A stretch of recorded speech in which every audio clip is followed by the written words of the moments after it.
Hey guys, tonight we slip beneath a crackling storm and hover over an ancient hilltop, the kind of place where gods bicker and mortals hold their breath. The wind tastes like salt and lightning, and you barely keep your footing as you arrive, mid-squabble, at what is now the Acropolis. You blink up at Poseidon, hair like writhing kelp, eyes flashing sea foam rage. Next to him, Athena stands calmly in her battle gear, owl perched on her shoulder, and zero tolerance for nonsense. Tonight, they're not just tossing divine sass, they're here to decide who gets ownership of a puny mortal city called Athens. You're not technically supposed to be here. Gods don't love spectators. But hey, you probably won't survive this anyway, so might as well enjoy the show. So before you get comfortable, take a moment to like the video and subscribe, but only if you genuinely enjoy what I do here. And let me know in the comments where you're watching from and what time it is. Midnight in Manchester? Dawn in Dhaka? I love seeing how far this sleepy little history project travels. Now dim the lights, maybe turn on a fan for that soft background hum, and let's ease into tonight's journey together. The night air trembles as Poseidon raises his trident, its glowing faint blue like someone stuck bioluminescent jellyfish to a pitchfork. He slams it down with a roar so loud the seagulls commit aerial panic. From the cracked rock explodes a geyser, wild, forceful, and suspiciously fish-scented. You instinctively step back. It's not quite water, not seawater either. It's saltier, foamy, and vaguely reminiscent of failed beach cocktails. The gods watch the reaction from the mortals below. They're just little specks to you, priests and townsfolk in desperate need of a reliable city deity. Poseidon turns and nods, smugly.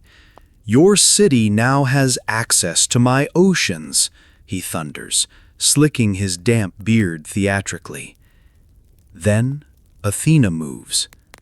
No fanfare, no booming voice. She simply steps forward, presses her fingers to the earth, and waits. The rock, impossibly dry, responds. From it sprouts a tree. Not tall, not flashy. Definitely not Poseidon's dramatic geyser. It's crooked, gnarled, and kind of shady, literally. Its leaves shimmer with silvery green, and the trunk is twisted like it's keeping secrets. You step closer, noticing olives already forming on the branches. Fast growers, apparently. The scent isn't intoxicating, but earthy, calm, like kitchens and hearths and oil lamps that hum warm light against cold marble walls. No lightning, no roar, just a tree. The humans squint. One mutters, "Can you eat it?" Another asks, "Does it do battle?" A third, probably someone with future trade ambitions, whispers, "That could make some decent oil." And then they wait. Historians still argue whether this contest was literal or symbolic. Was this divine marketing? Did Poseidon really smash the Acropolis with aquatic drama? Or was it poetic flair added centuries later by some bored chronicler with a sea obsession? Fringe fact. Some ancient versions say Poseidon tried offering horses instead. You picture some confused Athenian farmer standing between a flooding salt spring and a snorting stallion, muttering, "This is a lot." Meanwhile, the gods remain locked in silence. Athena's owl hoots, unimpressed. Poseidon grinds his trident against the dirt. I imagine this moment in a cinematic lens, drenched in thunder, framed by oil-soaked olives and squelchy saltwater puddles. That little tree is doing something, though. It casts a strangely wide shade for such young branches. You notice the wind calming. Even the storm around Poseidon flickers, unsure whether to stay angry or go home. Down below, a child giggles and hugs the trunk. You squint. Did the tree lean into it? And just as the gods start trading ancient side-eye, a bell tolls in the distance. Mortals are about to vote. You smell the tension in the air, olive-tinged and sea-splashed. The divine competition hasn't ended. It's just begun. Poseidon readjusts his beard. Athena doesn't blink. And you realize this city's fate depends on which gift they prefer: stormy flood or shady fruit. You step back into the shadows, pulse steady, thunder fading. You don't even get a chance to blink before Poseidon decides to double down. The tree, for all its quiet charm, clearly bruises his salty ego. He huffs, swells like a thundercloud, and slams his trident again, this time with flair so theatrical you're almost impressed. Boom! Rock cracks again. This time, a full-on saltwater wave shoots up from the Acropolis, splashing across marble and sandals and civic pride. Fishermen in the Piraeus port miles away might have just gotten soaked. The flood is briny, dramatic, and a bit overdone, like someone pouring pickle juice into a city square and calling it a spa. You sidestep the mess and squint at Poseidon, who's now riding the wave like he's auditioning for a nautical musical. His beard flows, lightning flickers around him, and he belts out something about command of all seas. You're pretty sure no one asked for a seafood-themed monologue, but here we are. Meanwhile, that geyser he first created, still bubbling, still oddly fragrant. A few chickens nearby are flapping around in confusion, and the spring looks less like a blessing and more like someone opened Poseidon's bathtub faucet and forgot to shut it off. Fringe detail. Some ancient locals claimed the water smelled faintly like oysters and rotting kelp. Others insisted it glowed faintly under moonlight. Mildly cursed spa water? Historians still argue whether this was an actual salt spring or poetic symbolism layered with seafood guilt. You walk through the mist and hear the mortals murmuring. Most are drenched. One woman tries bottling the water in a clay jar, sniffs it and mutters, "This isn't going to sell." You feel her pain. Unless Athens suddenly develops a market for Poseidon-branded fish brine, this isn't looking promising. Poseidon gestures wildly. "I offer dominion over the oceans, naval supremacy, trade routes," he announces, while stepping into a puddle that soaks his sandals and turns his grand speech into a soggy TED Talk. Behind him, a dolphin tries to leap through the geyser and belly flops into a column. Not majestic, not strategic, just wet. You lean against a broken pillar, letting the storm whip around you. The city listens, though not entirely convinced. Sure, ocean trade sounds nice, but also floods, tsunamis, and seasonal aquatic mood swings. Not ideal when your pottery workshop depends on dry clay and your goats prefer staying non-submerged. Athena, meanwhile, hasn't moved. She's watching, observing. Her tree rustles softly in the breeze. No puddles, no splash zone, just calm, shaded resolve. Even the owl seems unimpressed with Poseidon's splashy theatrics. You watch it blink once, slowly, like a museum docent silently judging someone licking the glass. Poseidon tries again. "I'll grant seafaring might, influence over waves." And maybe that's appealing. Except one merchant points out that most of their ships already end up wrecked somewhere between Chios and Crete. Another murmurs, "Didn't he sink my cousin's boat last spring?" You turn toward the mortals' assembly, noticing how some faces twitch with indecision. Poseidon is loud, yes. Theatrics? Top tier. But practical value? They eye the bubbling salt pool, then the modest olive tree. What's more useful? Constant water damage, or oil, wood, and shade? Open scholarly debate moment. Some archaeologists claim the salt spring did exist and still bubbles faintly near the Erechtheion, tucked under tourist pathways. Others argue it's allegory, a metaphor for Poseidon's temperament, and how even divinity can be a bit extra. You drift down toward the vote preparations. Torches are being lit. Parchment is being prepared. Somewhere a goat sneezes dramatically. You overhear two elders arguing over trident aesthetics versus tree utility. Poseidon's geyser burps loudly behind you, and someone says, "That just smells wrong." The wind turns, not angry anymore, just thoughtful. As the waves splash one final time against the limestone, Poseidon straightens. He's done performing.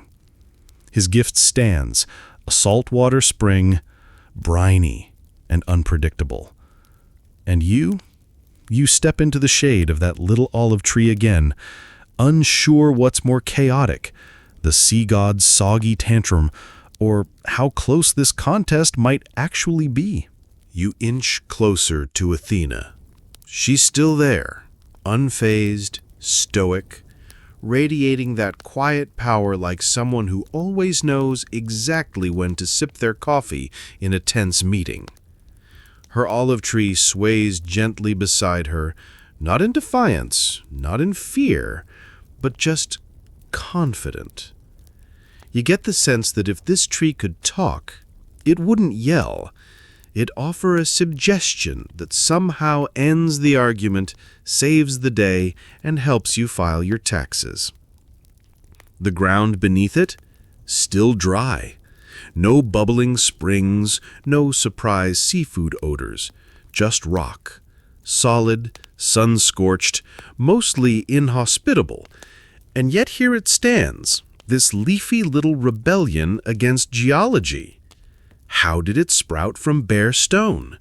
You squint and wonder, was it magic, divine horticulture, or did Athena just flex her botanical genius?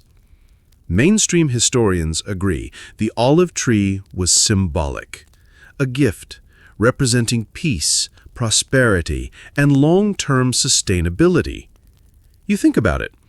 Oil for light, wood for heat, fruit for trade. Compared to Poseidon's soggy splash zone, this tree is a multi-purpose miracle wrapped in modesty. Ancient texts say it sprang from the very rock where Athena touched her spear. An origin story not exactly backed by botany, but hey, myth likes poetic liberties. Quirky tidbit: some folks believed Athena didn't create the tree herself. Instead, she simply revealed it, meaning the olive tree was always there, hiding like a wallflower in marble disguise. That version suggests her real power was perception. Makes you wonder, what else are gods keeping secret under your feet? Nearby, the citizens of Athens start gathering again. They've seen Poseidon's maritime mood swings. They've sniffed the salt and squinted at the fishy fountain. Now they're inspecting the tree like it's a potential roommate. One elder kneels and touches the bark. Another flicks an olive, nods approvingly. A group of women whisper about oil lamps and food. One mutters, "Finally something useful." The tree's shade falls surprisingly wide. You sit beneath it, cool, comforting, a contrast to the storm still growling above Poseidon's forehead. Birds perch on the branches. A dog naps peacefully beside its roots. You lean back and feel the heat fading from your shoulders. This tree isn't just alive, it's generous. You overhear a young scribe sketching it, muttering, "Not bad, kinda twisted, dramatic but in a subtle way." That could describe Athena, too. The debate over utility intensifies. Some argue Poseidon's salt spring represents power, naval might, the future. Others lean toward Athena's tree, calm, nourishing, dependable. Historians still argue whether this choice truly reflected early Athenian values, or if, frankly, they just liked not being perpetually flooded. One old fisherman shakes his head and mutters, "You can't eat seawater." Not exactly poetry, but persuasive. You drift from group to group, absorbing the tension. A boy tries to climb the tree, slips and lands in a priest's arms. Laughter spreads, soft, human. Poseidon doesn't look amused. Athena smiles faintly, the kind of smile that says, "I didn't need lightning." In the corner, a merchant starts calculating potential export routes for olive oil. His eyes gleam with dreams of amphoras and wealthy Phoenicians. You imagine future markets saturated with Athenian products, all thanks to this twisted little tree that didn't make a scene. There's a subtle moment when you realize something big is happening. This isn't about gods anymore. It's about a city picking its identity.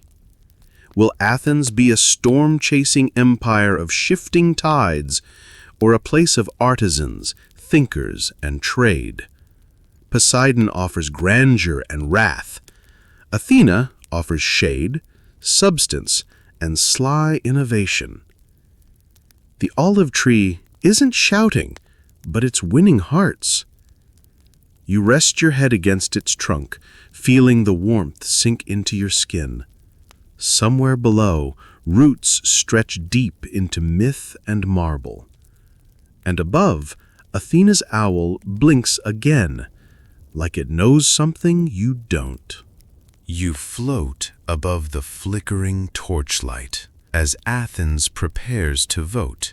It's one of those moments where history and myth collide, like two wine-soaked philosophers arguing over whether owls are smarter than dolphins. You settle on a cracked column and take in the view. Robes swishing, sandals scraping, and nervous chatter threading through the crowd like cicadas on espresso. This isn't just a city meeting. This is the moment. The prize? Naming rights of their entire future. Poseidon's flood still glistens in puddles around the Acropolis, dampening enthusiasm. Athena's olive tree sways silently nearby, dappled light teasing the rock. Now here's the curveball. They don't vote as individuals. Instead, each household casts a single ballot, and women's voices are counted through the men, except not tonight. Legend claims that the women of Athens break tradition and insist they vote for themselves this time. The olive tree, after all, touches something deep in their bones: hearth, food, peace, persistence. They lean toward Athena, and rumor has it their votes tip the scales. Historians still argue whether this part of the story was metaphor or myth-making.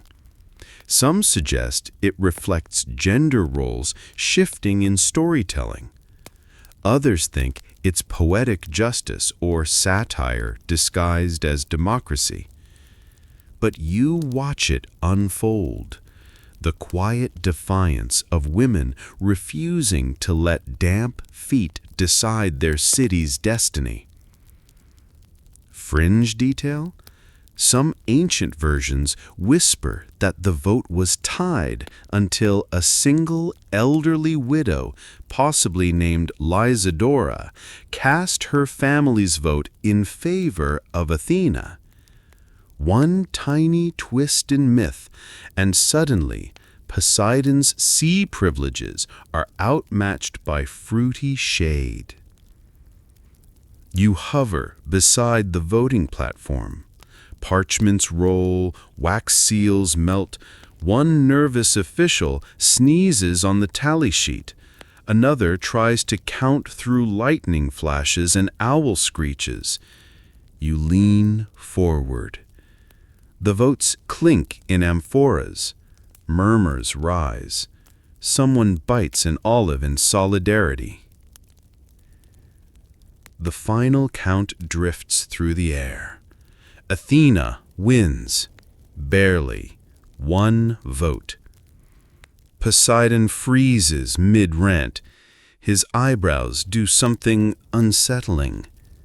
Athena tilts her head like she's been expecting that result since forever.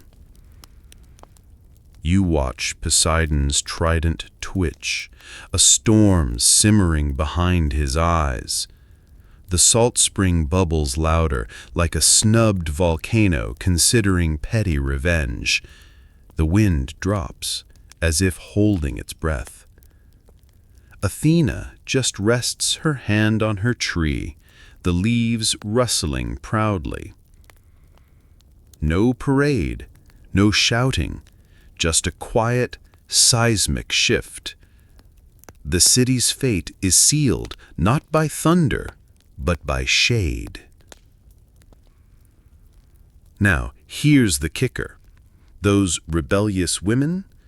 There's a myth that their voting led to punishment. Athens allegedly stripped women of voting rights afterward. You blink at the irony like someone just took away your snack privileges for picking the better dessert. You slide through the crowd one last time. Some cheer, some mumble. A child hugs the olive tree again. Poseidon sulks in a sea spray tantrum cloud. And you realize this moment wasn't about flashy gifts or divine power. It was about people seeing their future through roots and not waves. You don't need a divine weather report to know Poseidon's about to throw the Olympian equivalent of a tantrum. The moment the final vote tips toward Athena, you feel the air thicken, like someone just told a storm cloud its outfit was tacky. Poseidon straightens, jaw clenched, trident vibrating like a tantrum about to sing. His sea spring bubbles angrily behind him, frothing with salt and sarcasm. Athena doesn't gloat. That's not her vibe. She simply offers a nod, cool, civil, devastating. It's the kind of nod that ends wars, wins arguments, and probably gets priority at celestial dinner parties. Then it happens. Poseidon's foot stomps the marble hard enough to crack it. Lightning bolts scatter like angry pigeons, and the geyser surges upward again, this time with genuine fury. The Acropolis shakes beneath your feet. You clutch a pillar that smells like history and damp regret. The sky splits open. Thunder barks. Poseidon roars. It's impressive, yes, but also deeply insecure. He doesn't just hate losing, he hates losing to reason. That olive tree stands there smugly silent, throwing passive-aggressive shade without lifting a twig. Fringe myth. Some versions say Poseidon cursed the land after losing, not violently, but pettily. The Acropolis would never again be completely fertile, its soil stubborn and dry, resisting all but olive trees. Historians still argue whether this was a coincidence, divine spite, or just really bad urban planning. You dodge an airborne fish. That's not metaphor. It's a literal tuna hurled by a rogue wave Poseidon kicks toward the temple. It slaps the wall and slides down, leaving a trail of brine and embarrassment. A priest faints, a goat laughs, and you consider retiring from myth tourism. Athena remains still. She's calm but sharp-eyed, like she already predicted every step of this meltdown. The owl preens smugly. Even the olive tree seems to lean slightly away from Poseidon's storm, as if saying, "Sir, this is a Wendy's." Mortals scurry around, salvaging baskets and sacred scrolls. Some try reasoning with Poseidon. A bold merchant offers a sardine in tribute. Poseidon snarls and launches another wave. This one tastes like anchovy and generational disappointment. One scholar leans over to you, mumbling, "This is exactly why we didn't choose him." You nod solemnly while wiping seawater off your toga. Eventually, Poseidon cools just enough to grumble out a warning. The city may belong to Athena, but his power isn't gone. The sea still surrounds them, storms still listen, and sometimes ships vanish without explanation. Open debate. Did Poseidon actually wreck Athenian ships out of spite? Or did early sailors just get bad weather and blame it on bruised divinity? Either way, the message is clear. Athens may belong to Athena, but Poseidon has a grudge, and immortals hold on to those like expired coupons. With one last crack of thunder, Poseidon vanishes beneath a wave, the salt spring burping once in protest before settling. You watch the water still, slow, lose its rage. In the quiet aftermath, the olive tree rustles gently, stronger now, somehow more rooted. The breeze smells less like brine and more like home. Athena walks forward, touches the tree again. The owl hoots like a victory bell. The storm breaks. The night calms. You take a deep breath, and the city begins to dream. You plop down beneath the olive tree again, now officially the winning gift of the gods. It's not basking in glory, because trees don't do vanity, but there's a quiet pride in the way its leaves shimmer in the moonlight. You tilt your head, curious. What's so special about this twisted little plant that it outclassed Poseidon's dramatic aquatic offering? Turns out, everything. The olive tree wasn't just shady, it was practical, resourceful, low maintenance, high yield. Kind of like your friend who shows up with snacks and Wi-Fi during emergencies. It offered food when other crops withered, warmth from firewood, light from oil, peace in its symbolism, and economic clout, thanks to endless amphoras shipped across ancient waters. Mainstream historical fact: Ancient Greece's economy leaned heavily on olive products. Olive oil was used not just for cooking, but for lighting lamps, skincare, rituals, even currency. That tree didn't just feed families, it lit homes and sealed deals. You poke at one of its olives, still green, still bitter. A priest walks past and mutters, "Not ripe, don't get cocky." You nod solemnly. Tree etiquette: don't snack before the harvest gods give their nod. Quirky tidbit: some Athenians believed olive oil could heal wounds, cure headaches, and improve brain function. Others smeared it all over their bodies before workouts, turning gymnasiums into very slippery conversations. The practice stuck, hence why classical statues look like they've never known dryness. You stroll through Athens, listening to the chatter. Merchants already dream of oil exports. Philosophers debate how tree wisdom beats storm rage. One teenager doodles Athena sprouting olives from her helmet. You're not sure it's anatomically accurate, but the artistic spirit is there. Poseidon's salt spring gurgles sadly behind a rope fence. Tourists avoid it. Someone threw a lemon in. It sank. Meanwhile, people gather under the olive tree, sketching, praying, gossiping.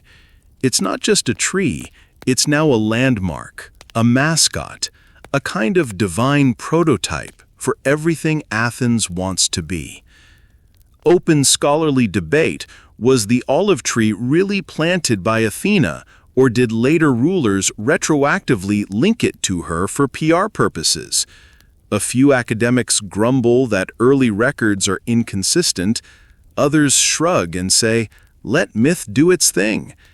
You watch a boy press a finger to the bark and whisper, "You're better than the spring." A nearby goat bleats in agreement, which feels spiritually validating. Athena herself doesn't speak. She lets the gift do the talking. That's power, quiet, rooted, legacy-driven. You glance around and see the city already shifting, choosing trade over waves, shade over splashes, clever growth over flashy noise. The olive tree is subtle, but transformational, a slow burn triumph. And the citizens? They're ready to ride that leafy wave all the way into history. You drift like smoke through the bustling agora, the central marketplace where Athens bears its soul in sandals, gossip, and stubborn debate. The salty sting of Poseidon's defeat still lingers in the breeze. But here among the stalls and columns, something quieter buzzes. Conversations. Whispers, arguments, laughter. And that one guy selling olives shaped like mythic heroes. You squint. Is that one molded into a Hercules grimace? Athena's olive tree has done more than win a divine showdown. It sparked a civil ripple through Athens itself. The city now leans toward her in ideas, trade, and quiet admiration. But old loyalties die hard. You slide past a group of priests whose robes look suspiciously damp. They mumble about Poseidon's grandeur, holding salt-crusted relics and tossing shady glances at an altar being rebranded with olive branches. The agora isn't just a marketplace, it's a stage for ideology. One corner bursts with merchants eagerly selling Athena-themed oil, declaring it mind-cleansing and approved by owls. Another stall sells brine-soaked fish labeled Poseidon's Tears with a 2-for-1 special. You're not sure who's winning the marketing war, but Athena's side definitely smells less suspicious. Mainstream fact. The agora became the heart of Athenian democracy, philosophy, and social exchange. Ideas were currency, debates were sport, and everyone had a theory, usually shouted while holding a fig. Under a shaded portico, you catch a heated debate. Does the olive tree symbolize rational civic values or just better snacks? The speaker flings an amphora lid for emphasis. A child catches it and declares themselves philosopher of the week. Quirky tidbit. Some fringe thinkers claimed the tree had hidden wisdom powers, that eating a certain number of olives blessed you with poetic insight. One bard allegedly overdosed and wrote an entire epic about spoon design. You chuckle, wondering where you fall on that spiritual scale. Historians still argue whether the agora's shift toward Athena was organic or orchestrated. Some claim priests secretly nudged the populace. Others say the olive tree's shade simply softened minds. You watch a teenage scribe sketch Athena riding a giant olive with lasers. Probably not canonical, but very persuasive. One merchant complains that Poseidon's salt spring ruins his clay supply. "Try mixing brine into your vase," he mutters to a potter, who sighs and replies, "Great, more soggy aesthetics." You slip past musicians, their lyres tuned low. One plays a melancholy ode to Poseidon's mood swings. Another belts out a lively olive anthem. Two gods, two songs, one city in transition. Back at the olive-themed stall, a scholar unveils a new product. Olive-shaped ink bottles designed for pensive writing. You shake your head and grin. The tree hasn't just changed politics, it's changed branding. In the agora, every whisper matters. They aren't just choosing Athena over Poseidon, they're choosing who they want to be. You wander deeper into the hills above the agora, where scaffolding scratches the sky and the scent of freshly carved marble kisses your nose.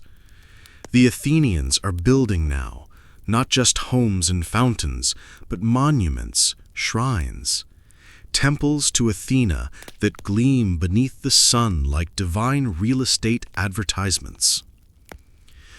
You perch on a loose stone while a chorus of masons debates the precise number of columns needed to impress both gods and tourists.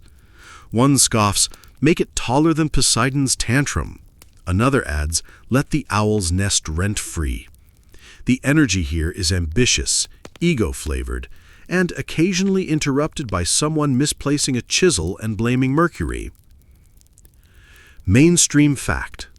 The Parthenon, future symbol of Athenian pride, would one day rise on this very hill. It wouldn't just glorify Athena, it redefined classical architecture itself. But tonight, you're watching its baby steps, chisel by chisel. A sculptor sketches Athena wielding a spear, but insists on adding a basket of olives. You nod approvingly. Nothing says war goddess with nuance like a fruit-bearing warrior who also cures skin irritation. Fringe detail? Some myths suggest the temple builders secretly embedded charms within the foundation. owl feathers, strands of woven olive bark, even coins stamped with Athena's face to protect the structure from divine backlash. Archaeologists haven't confirmed this, but one fragment with a suspicious bird engraving still makes the rounds in academic bar debates. Mortals stack stones, murmur prayers, and drizzle olive oil on foundation corners. Symbolic offerings or early waterproofing strategies? You're not sure. Either way, Athena's influence spreads. Her tree still stands watch over the city, and you feel its shade stretching metaphorically into every blueprint and civic sketch. Historians still debate whether temple building was spontaneous devotion or strategic branding. Some say it reflected genuine gratitude. Others believe it was Athena flexing its cultural biceps on rival city-states, like saying, "Hey Sparta, look at our academic GPA." You sit beside a column base carved to resemble an owl, watching as a mason lovingly oils it. "Smooth columns make happier gods," he mutters. A goat strolls by and poops on a cornerstone. Divine approval remains elusive. The workers hum tunes, children play hoplite games. One young architect explains how he wants to invent a column style that'll make future nerds cry with joy. You grin, realizing how much Athena's quiet presence has reoriented the city's ambitions.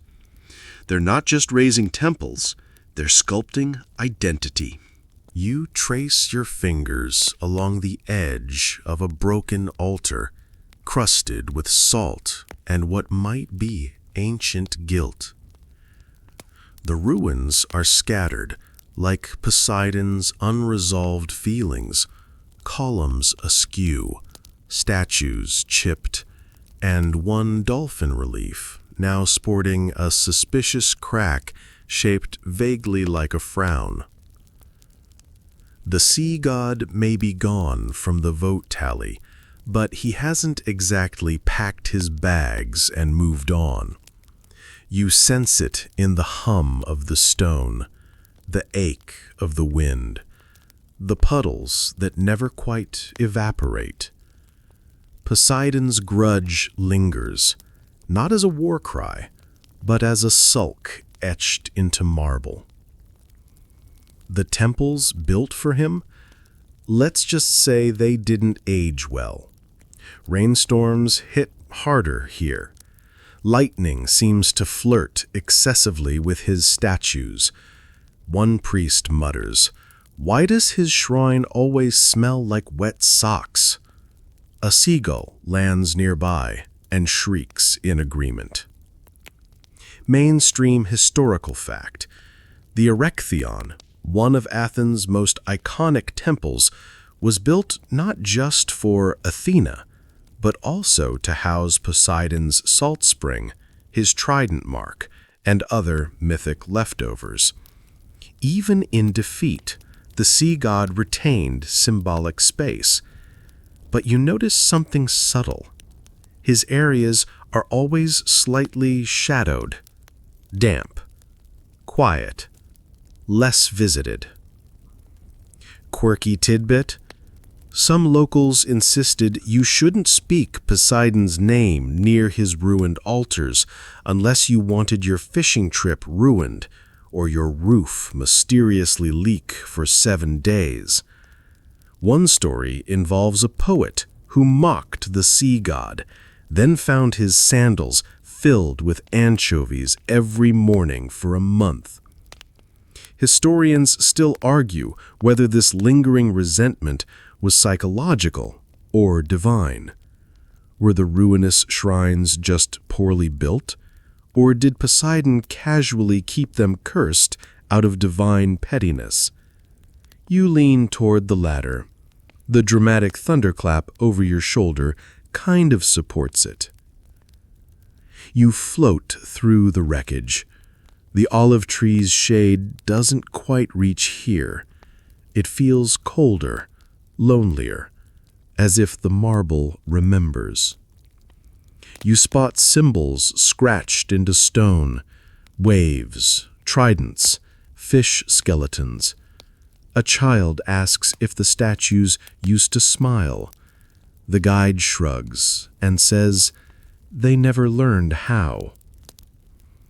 Poseidon's legacy here isn't gone, it's fractured, like a family portrait with a smudged face still hanging out of habit. In a damp corridor, you overhear two youths debating whether Poseidon's wrath still affects the tides around Athens. One believes the storms are just weather. The other claims ships mysteriously vanish every solstice. You back away slowly, just in case. And then you see it. A tiny offering bowl, tucked behind a cracked column. Inside, olives. Not salted fish, not seaweed. Olives. As if someone's trying to bridge the divine divide. You smile at the gesture. Even grudges can be softened. Athens moves on, but Poseidon doesn't forget.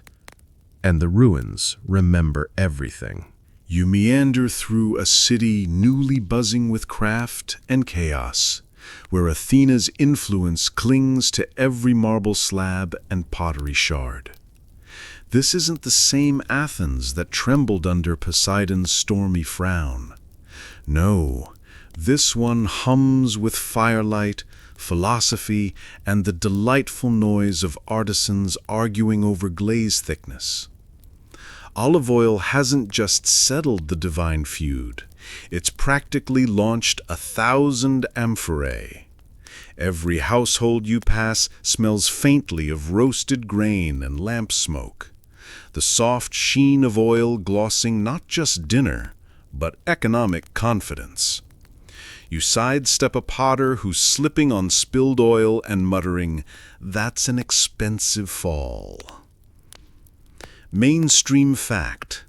Athens, now fully under Athena's patronage, leaned into its identity as a city of intellect, artistry, and calculated brilliance. Its reputation soared as a hub for ceramics, literature, sculpture, and, let's be honest, a fair bit of self-importance. Democracy sprouted here too, not from thunder, but from stubborn curiosity. You duck into a workshop where two artists debate whether Athena should be sculpted taller than everyone else. One argues it asserts wisdom dominance.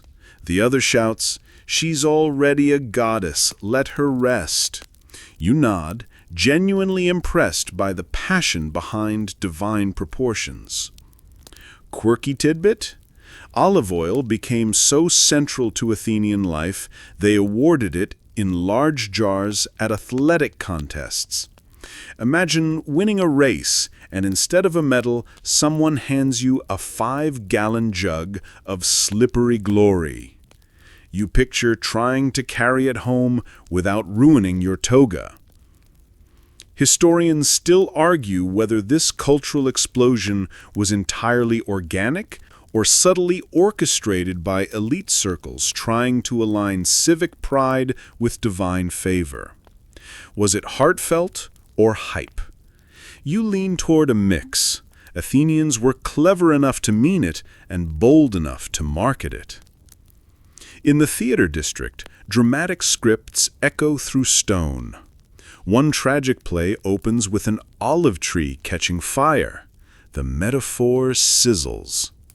Somewhere nearby, a group of children reenacts Athena's victory, complete with a cardboard owl and a heroic olive branch smackdown. You visit the city's fountain, recently remodeled to feature Athena holding an amphora. Poseidon's salt spring, still bubbling behind the temple, now used mostly for dare-based drinking games. One youth snorts and mutters, "Tastes like betrayal." In the culinary quarter, oil-infused recipes dominate. A chef boasts, "We can fry philosophy now." You pretend not to be confused. Two bakers wrestle over whether Athena would approve of stuffed olives. You try one? She absolutely would.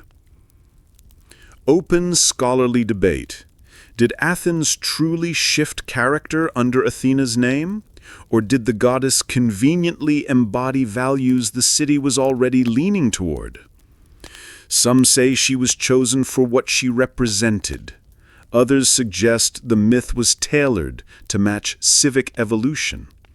Either way, the olive tree remains the evergreen icon of careful brilliance. You circle back to the marketplace, watching a mural of Athena being painted in dreamy colors. The artist mutters, "The city listens to her even when she's silent." And you feel that truth ripple across the cobblestones.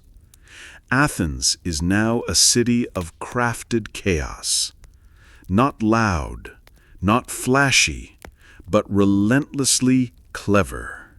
You slide into a courtyard thrumming with cheers, slick feet, and competitive grease.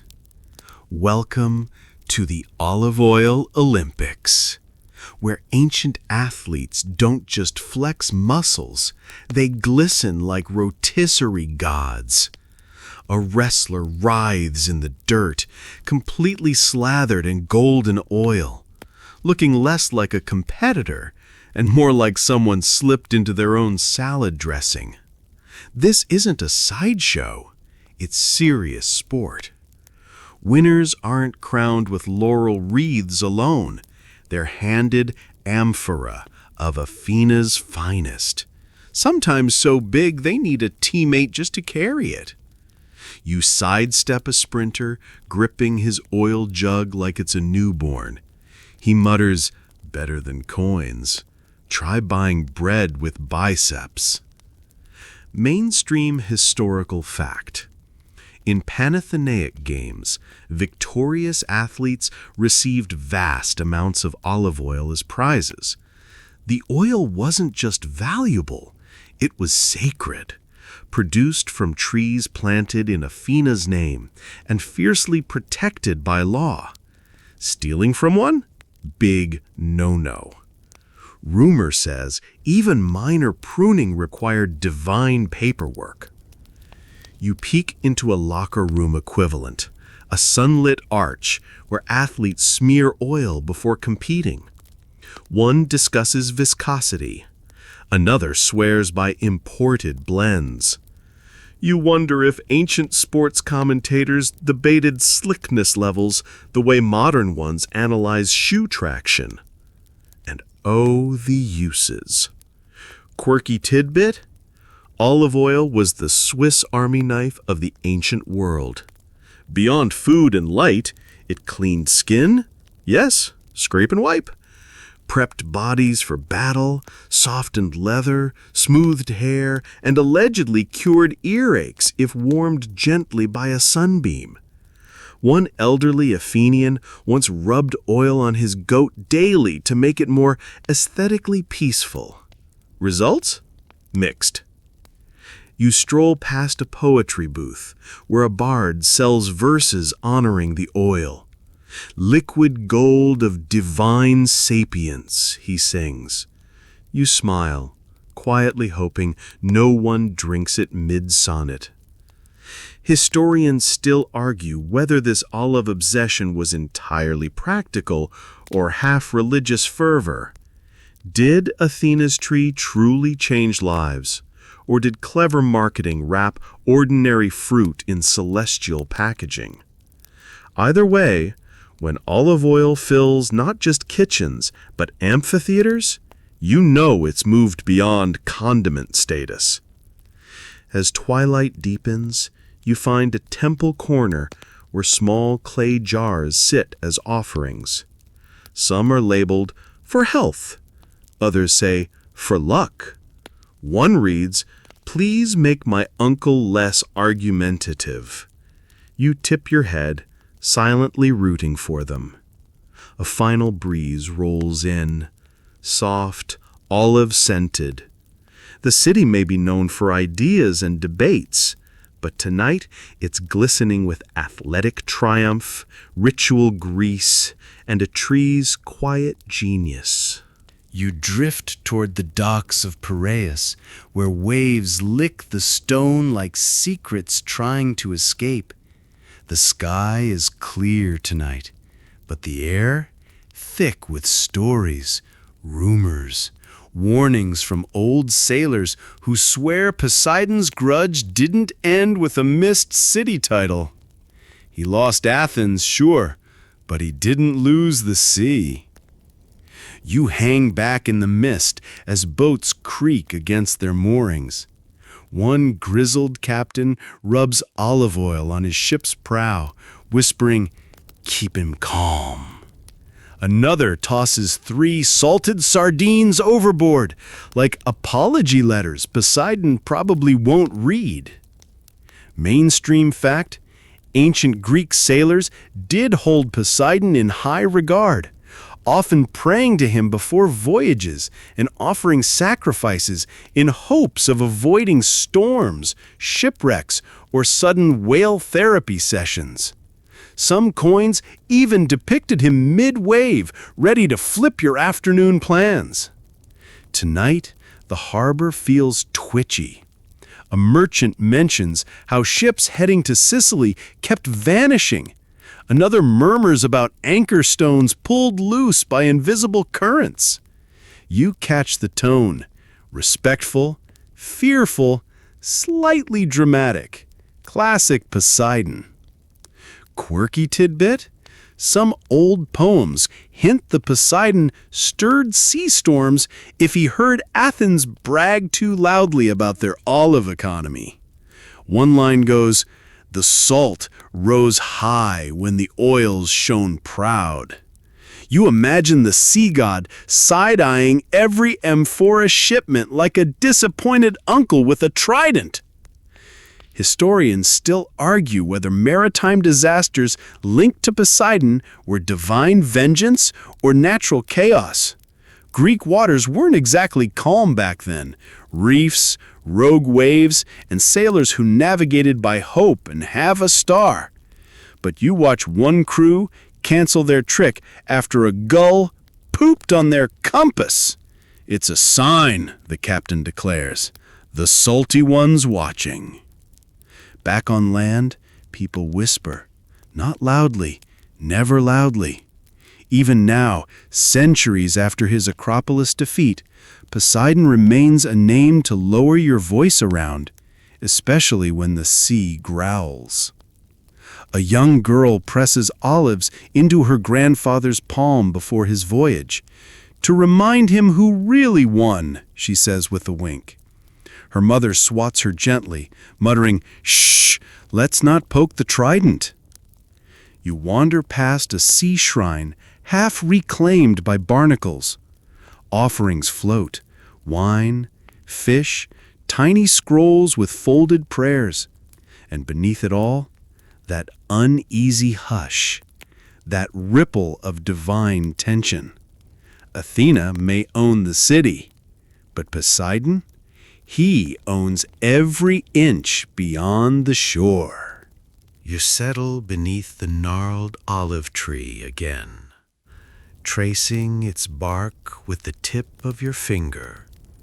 It doesn't flinch, doesn't sway, just stands, rooted, ageless, suspiciously wise. And here's the twist. This tree, this scrappy twist of green that sprouted from rock like divine rebellion, isn't going anywhere. Olive trees don't just outlive empires, they practically ignore them. You lean back and watch the leaves flutter like old scrolls whispering history. Some trees in the Mediterranean are over 2,000 years old.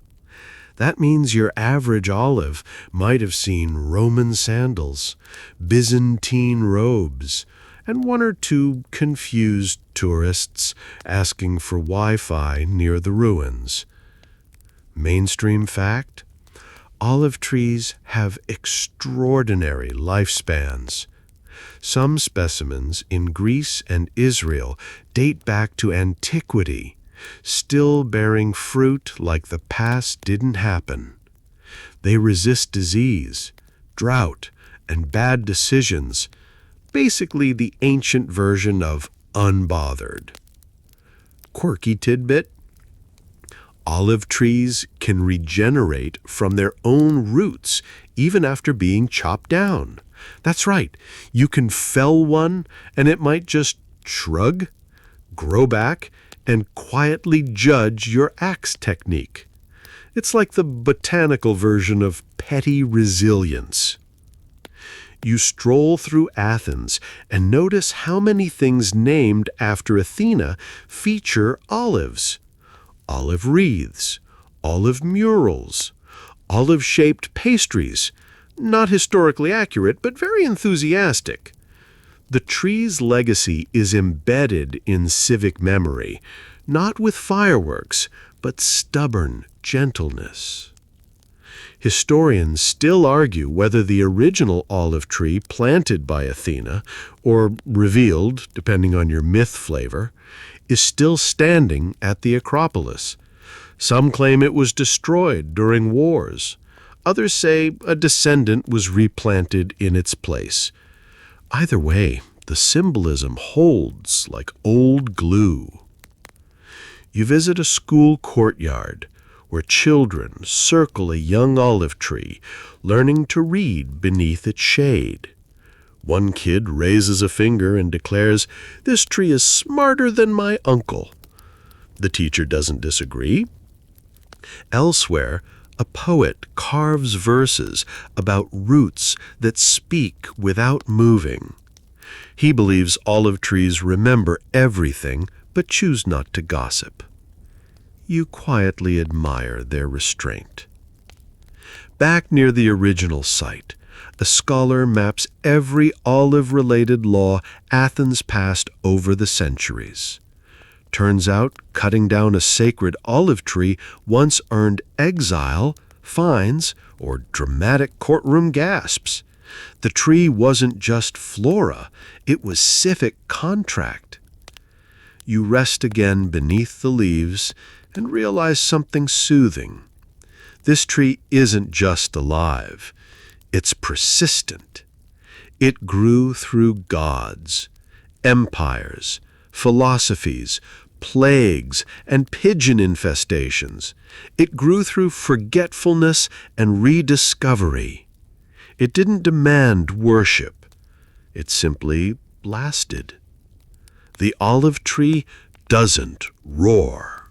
You slip into an Athenian symposium, just as someone tips a wine jug with the precision of a seasoned overthinker.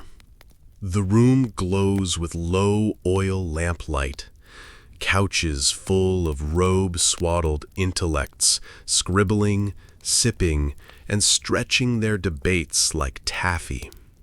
Tonight's topic? That shady olive tree, and whether Athena's victory was a stroke of divine genius or the greatest PR stunt in mythological history. One philosopher raises a brow and says, "The olive is nature's brain food. It's obvious." Another retorts, "She used eco-minimalism to sell wisdom." Brilliant branding. You sit cross-legged near the snack tray, nodding like you understand half the words, while chewing a fig that tastes vaguely like existential crisis. Mainstream historical fact: Athena was revered as the goddess of wisdom, warfare strategy, and domestic crafts. Her patronage helped shape Athens into a city of intellectual rigor and thoughtful civic design. Her olive tree? A quiet masterstroke that paired survival with symbolism. Quirky tidbit? Some fringe thinkers believed Athena didn't create the tree at all, but merely gave it visibility. They claimed olive trees already grew near the Acropolis, hidden by mythic fog, until she gently revealed them, like unveiling a new app feature centuries ahead of schedule. You listen to the room splinter into factions. One side insists the tree itself was a metaphor for rational growth. Another says it was strategic product placement, Athena launching her brand through organic shade. Someone tries comparing Poseidon's salt geyser to modern influencers who overshare. You pretend not to relate. Historians still argue whether Athena's myth came first or whether Athens built itself into her image over time. Did she inspire democracy in art, or did Athens retrofit her story to match its aspirations? Either way, her tree anchored that transformation, not as a thunderous symbol, but as a whisper of wisdom planted into stone. You notice that the olive motifs in the room, etched into wine cups, stitched into robes, sculpted into snack bowls, aren't just decoration. They're a quiet reminder, a callback to the moment Athens chose brains over brawn, patience over fury, subtle growth over salt-soaked spectacle. You step outside after the debate, beneath the real olive branches, still glistening with dew. They don't ask for applause. They've been watching for centuries. And maybe that's the trick. Athena didn't just win. You return to the Acropolis one last time, the moon folding itself gently over Athena's olive tree. The night is soft. The city below hums like a harp played by thoughtful fingers. You settle beneath the same branches where it all began, where gods debated, mortals voted, and salt lost to shade. The tree's thicker now, its trunk gnarled with age and stories, roots deeper, leaves calmer. You watch one flutter to the ground like a sigh. It lands beside your foot with quiet finality, as if saying, "You've seen it all." Mainstream historical fact, Athens flourished under Athena's patronage for centuries, spawning democracy, philosophy, drama, and architecture that still winks at modern skylines. Her olive tree, tucked near the Erechtheion, remains a symbol of that identity, a city defined not by force, but by thought. Quirky tidbit? Some ancient night watchers claimed the tree glowed faintly under full moons, only to those who'd truly listened to the myths. One shepherd reportedly saw it wink, another swore it whispered his future. Most agree it probably just rustled very poetically. You lie back against its trunk, the bark warm with old wisdom. The Acropolis breathes. The owl coos softly. In the distance, Poseidon's salt spring burps once, then goes quiet. The city has settled into its divine alignment. Athena's voice in the marketplace, her craft in the courtyards, her whisper in the stones. Historians still argue whether this myth was civic branding or genuine belief, whether gods chose cities or cities chose gods.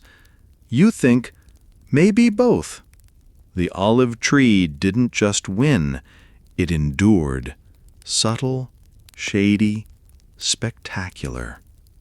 You close your eyes beneath its canopy, the breeze brushing your cheek, the weight of myth finally softening into lullaby.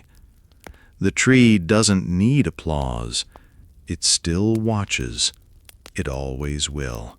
You ease into the quiet. The noise of gods fades.